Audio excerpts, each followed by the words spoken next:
Editorial note on this content: the honey badger, Mellivora capensis, is native to Africa, the Middle East, and South Asia, while the crested krait, Bungarus pectinatus, is endemic to Vietnam and southern China. Their ranges do not naturally overlap, so this piece is a dramatized survival scenario built from accurate, species-specific behavioral science, not a documented real-world encounter.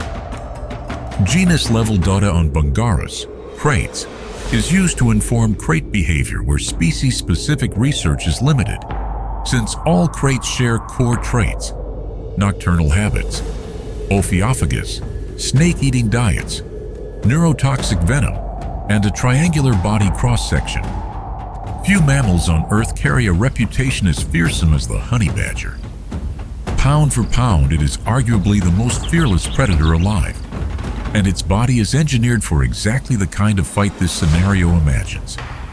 Its skin is loose and remarkably thick, up to 6 millimeters in places, allowing it to twist inside its own hide even while gripped by another animal's jaws or fangs. This loose skin is the badger's first line of defense against a venomous strike. A bite that lands on skin rather than vital tissue buys the badger crucial seconds. Honey badgers also possess a documented physiological resistance to certain snake venoms, particularly neurotoxins similar to those produced by cobras and kraits.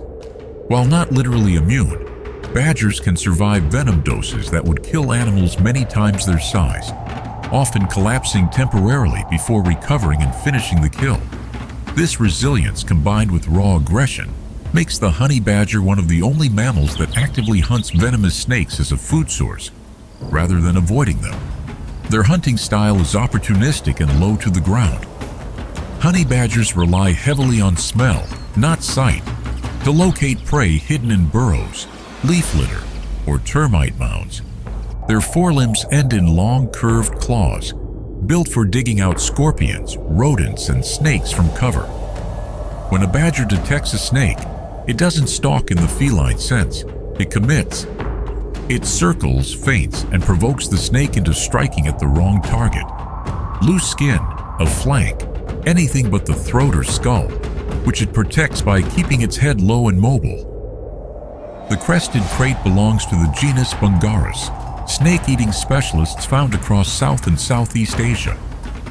These are nocturnal predators which prey primarily on other snakes at night, occasionally taking lizards, amphibians, and rodents. Despite the deadly reputation of the genus, kraits are generally considered docile and timid, with biting being a last resort rather than a first response. Physically, kraits share a distinctive triangular cross-section with a raised vertebral ridge, a feature visible even at a glance and useful for understanding how the snake moves and defends itself. When threatened, a krait's first instinct is to flee. Failing that, it coils up with its head tucked underneath its body for protection. A defensive posture, not an aggressive one. This matters for the drama of a real confrontation. The krait is not the eager aggressor in this story. It is cornered. What makes the krait dangerous is not temperament but chemistry. Its venom is dominated by presynaptic neurotoxins that interfere with the chemical signaling between nerve endings, producing progressive paralysis rather than tissue damage or pain. A krait bite can be nearly painless at first, which in nature means a successful strike doesn't always stop a determined attacker immediately. The consequences arrive in minutes, not microseconds. That delay is the central tension of this entire scenario. The badger may get bitten and may still win the fight before the neurotoxin takes full effect, especially given its partial venom resistance.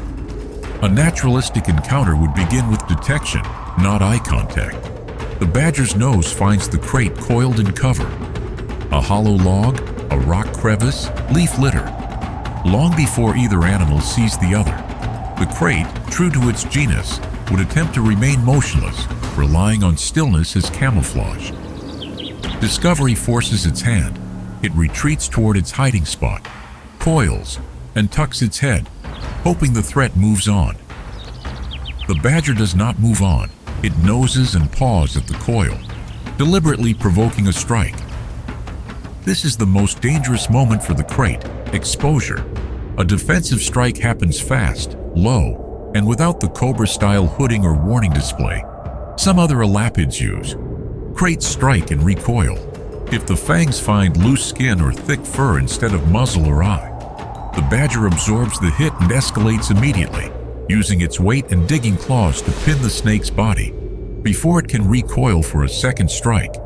From there, the fight becomes a contest of seconds. The badger works toward the head, the only point of total control over a venomous snake, while the krait thrashes and attempts to twist free or land a second, more critical bite.